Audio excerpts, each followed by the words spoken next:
సాధారణంగా ఒక గ్రామం అంటే స్త్రీ పురుషులు నివసించే కుటుంబాల సముదాయం. అయితే పురుషులకు ఒక ప్రత్యేక గ్రామం, స్త్రీలకు ఒక ప్రత్యేక గ్రామం అంటూ సపరేట్గా ఉండటం చాలా అరుదు. అలాంటి అరుదైన గ్రామమే ఈజిప్టులో ఉంది. ఆ గ్రామం పేరు అల్ సమహా. ఈ గ్రామం యొక్క ప్రత్యేకత ఏంటంటే ఇక్కడ కేవలం ఒంటరి ఆడవాళ్ళు మాత్రమే నివసిస్తారు. అంటే వితంతువులు, భర్త ఆశ్రయం లేని వారు మాత్రమే ఆ గ్రామంలో నివసించడానికి అర్హులు.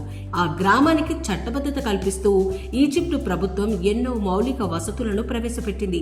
అక్కడ నివసిస్తున్న వారికి పెన్షన్ అందివ్వడం, వారి పిల్లలకు విద్యనందించడం, రోడ్లు నిర్మించడం, తాగునీటి వసతి, ఇలా ప్రతి అవసరాలను అక్కడి ప్రభుత్వమే చూసుకుంటుంది.